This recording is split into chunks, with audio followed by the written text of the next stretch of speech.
हम सभी यह जानते हैं कि मुगलों ने हमारे देश भारत पर कई सालों तक राज किया, लेकिन क्या आप जानते हैं इतने सालों तक मुगल हुकूमत बरकरार रखना कोई मामूली बात नहीं है। हमें यह तो पता है कि बाबर ने पानीपत की पहली लड़ाई में इब्राहिम लोदी को हराकर पहला मुगल परचम देश में फहराया था। इसके बाद उसका उत्तराधिकारी उसका पुत्र हुमायूं था, उसके बाद अकबर आया, उसके बाद उसका पुत्र जहांगीर, उसके बाद शाहजहां और अंतिम मुगल शासक औरंगजेब था। आज हम आपको एक ऐसा सच बताने जा रहे हैं जो आपने कभी सुना भी नहीं होगा।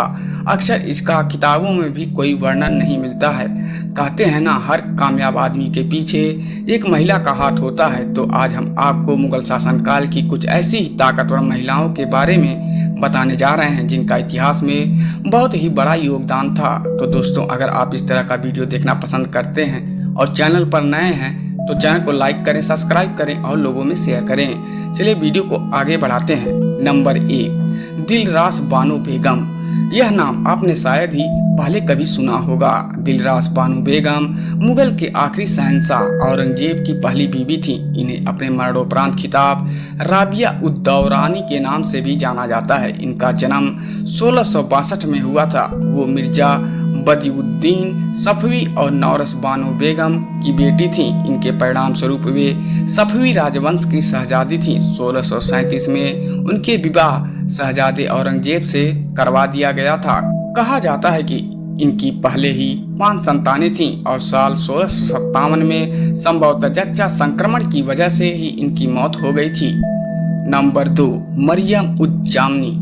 इन्हें तो कौन नहीं जानता। मरियम जामनी आमेर के राजा भरमल की बेटी थी। इनका नाम जोधाबाई था। अकबर के साथ 1562 को सांभर हिंदुस्तान में इनका विवाह हुआ। वह अकबर की तीसरी पत्नी और उसके 3 प्रमुख मलिकाओं में से एक थी। अकबर के पहली मलिका रुकैया बेगम निसंतान थी और उनकी दूसरी पत्नी सलीमा सुल्तान उसके सबसे भरोसेमंद सिपहसालार बैरम खान की विधवा थी। लंबे इंतजार के बाद जब जोधा ने अकबर के बेटे सलीम को जन्म दिया तो अकबर ने उन्हें मरियम जमानी का खिताब दिया, जिसका अर्थ होता है विश्व के लिए दयालु।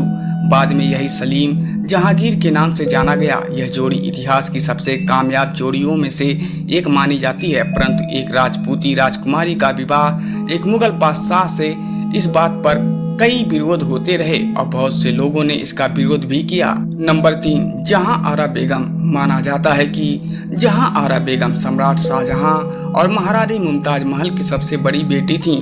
वह अपने पिता के उत्तराधिकारी और छठे मुगल सम्राट औरंगजेब की बड़ी बहन थीं। आपको जानकर यह हैरानी होगी कि इन्होंने ही दिल्ली में चांदनी चौक की रूपरेखा बनवाई थी।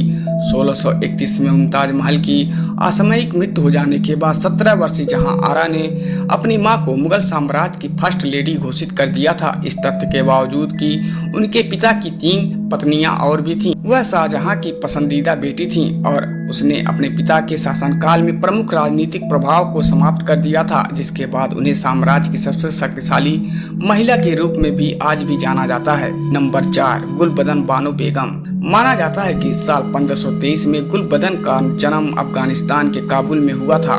बचपन में ही उनके पिता जहीरुद्दीन बाबर का इंतकाल हो गया, जिसके बाद उनकी सौतेली मां माहम बेगम ने उन्हें गोद ले लिया था। उन्हें बचपन से ही पढ़ने का शौक था और वे फारसी और अपनी मातृभाषा तुर्की में कविताएं भी लिखा करती थीं। वे अपने भतीजे राजकुमार अकबर के बहुत ही करीब थीं और उन्हें रोज कहानियां सुनाया करती थीं। जब अकबर बादशाह बना तब उसने गुलबदन को हुमायूंनामा लिखने का सुझाव दिया। कहा जाता है कि इस तरह मुगल साम्राज्य का इतिहास पहली बार एक औरत के नजरिए से पढ़ा जा सकता था। अगर बात करें हुमायूंनामा की तो हुमायूंनामा में गुलबदन बेगम ने सिर्फ बादशाह हुमायूं और उनके शासन के बारे में ही नहीं बल्कि एक शाही परिवार की दिनचर्या का और मुगल जनान खाने के अंदर के जीवन का बखूबी वर्णन किया है। नंबर 5, नूरजहां।